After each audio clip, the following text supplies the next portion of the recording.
Setelah 2 bulan lebih, kota Ashdod, Israel kembali diserang sejumlah roket dari Gaza. Serangan ini membuat warga panik dan berlari mencari perlindungan. Rekaman video yang beredar memperlihatkan sejumlah penumpang turun dari bus saat sirine peringatan berbunyi.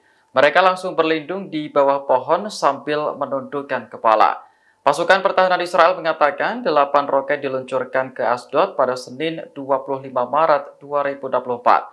2 diantaranya berhasil ditembak jatuh, sementara 6 lainnya mendarat di area terbuka. Israel memastikan tidak ada kerusakan maupun korban jiwa dalam serangan ini. Sementara itu, Hamas mengaku bertanggung jawab atas peluncuran roket ke kota Ashdod. Terakhir kali, roket ditembakkan ke kota pesisir selatan pada 14 Januari.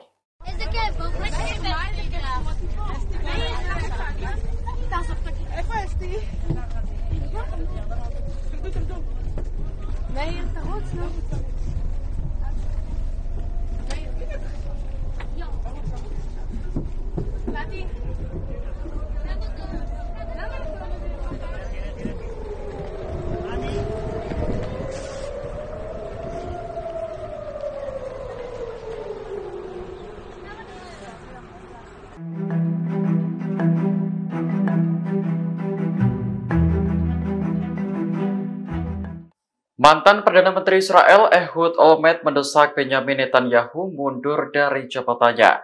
Seperti diketahui, Netanyahu saat ini menjabat sebagai Perdana Menteri Israel dan mengobarkan perang di Gaza.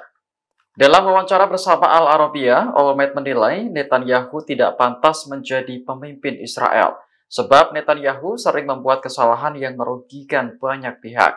Olmert sendiri bahkan berupaya menyingkirkan Netanyahu dari kursi pemerintahan, namun dalam kerangka sistem demokrasi.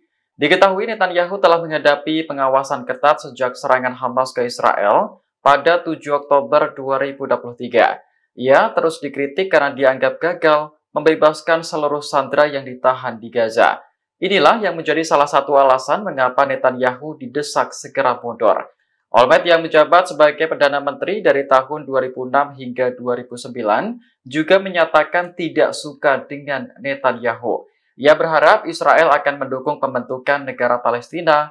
Olmert mengklaim rencana perdamaian yang ia usulkan semasa menjabat tidak mendapat dukungan yang cukup dari pihak Palestina. Presiden Kolombia Gustavo Petro telah meminta komunitas internasional untuk memutus hubungan diplomatik dengan Israel. Hal ini dilakukan jika Israel tidak mematuhi resolusi gencatan senjata di Gaza yang diadopsi PBB pada Senin 25 Maret kemarin. Dalam unggahan di media sosial X, Petro mengaku lega dengan disetujuinya resolusi gencatan senjata.